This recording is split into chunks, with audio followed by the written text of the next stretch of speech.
kanyang paglalabas ng mga hinahinat sa loob natin ay protektado yan ng ating saligang batas. But of course, we want all these kinds of expressions to be peaceful.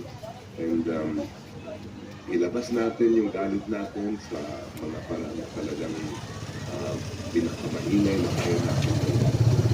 At the same time, maging mapayapa. Malino po, sabi ninyo, protektado ng batas. Pero ano po yung hangganan, yung limitasyon? Kasi kahapon po, yung Kanang kuwan, kanang ilang naiintindihan natin hearing, wala. umabot po kasi sa point na sinulatan nila ng kurako, Ipahal mo na ng kaso nila sa korte o sa ombudsman. yan po ba ay kasama po dun sa proteksyon na pinatawag? Well, may sinabi ang Supreme Court that when pag may ganitong klaseng mga issues ay it's hindi napipigilan yung mga ganyang klaseng mga ekspresyon. Pero tulad na nabanggit kanina, it's really ayaw gustong maging mapayapa tayo. Ayaw din natin na umabot ito dun sa sitwasyon tulad na nangyari sa pang bansa na maging medyo yung uncontrolled. But para sa akin, ang mahalaga at ang dapat maging solusyon dyan ay hindi pigilan yung paglalabas na binahin ng mamamayan, kundi ayusin yung nangyayari sa flood control, ayusin yung magkaroon ng pananagutan, because that is the long-lasting solution at kung gano'n na mangyari, wala nang dahilan kung magralalit pa ang So ang suggestion nyo dyan, kung sakali man na gusto po nila ipahayag yung kanilang damdamin, wala na pong batuhan ng putik, wala na muna yung mga spray paint, pero pwede sa tapat halimbawa ng properties ng mga gusto nilang hingan, ng accountability.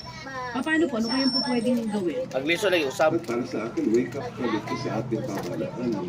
It's a sign that people are asking and demanding accountability. And it's within the power of our secretaries of DPWH, all the members and officials of our government to do that as quickly and as soon as they can.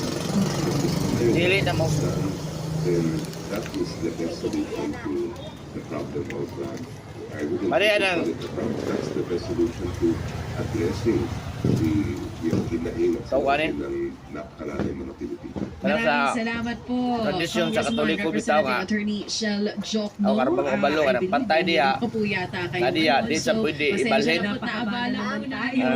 Kanang tradisyon sa Katoliko ba? Salamat po.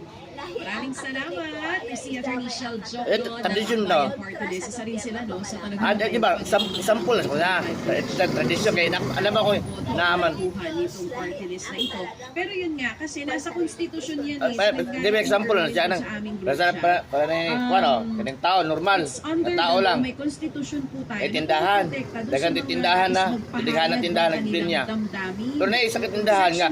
Magbalik ka. Bill of Rights ng 1987. Okay, ganun, maganda ka ng tindahan. Ganun, observe mo ka na. Ganahagi ka magbalik ng tindahan. Bisig, bago, balik ka ng tindahan kay. Akong plano, dito kong patubag ko. Labot mong sudaan nga tindahan. Pero tradisyon ba? Nga na, kuha na. Maglisod kang usab. Gigil na kayo. Gusto nyo na talagang isiwala at ilaas po ang damdamin nyo. Singapore ka. Gano'n ang Singapore, nausap sila. Pwede naman, pero wala lang sakitan. Siguro wala rin yung mga batuhan. Ang Singapore, violence, correct. nausap sila. Kadiyang na isa katao, nag-ingon siya. Nga ang tibuok, panahon sa evolusyon nila. Kasi nararamdaman din. Nga ilang kwarta, itigumon tanan. Oo, kasi baka mabalikan po kayo mga kapatid at kayo po ay makasuhan ba. Pwede po kayo dun sa tapat ng bahay mismo, dyan na lang kayo. Tapos hawakan niyo po yung mga placards. Tapos sigaw niyo po yung mga gusto niyo isigaw. Pwede yung mga peaceable assembly. Kaya kahapon dahil sa ginawa nila. Tapos na.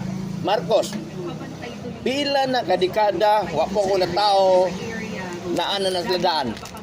Komunitika. Yun po yung ayaw na. Naalala ko tuloy yung Think About It episode ni Manong Ted Pailon talaga. Lahat yung picha. Lagi ba, ang mga Marcos ba? O kung mag-change ka o ganing, dili ka kaliwat, dili ka mag-anak. Pinagnanakaw ang mga Pilipino. Dami na pong buwisit. We've had enough, sabi ng mga taxpayer.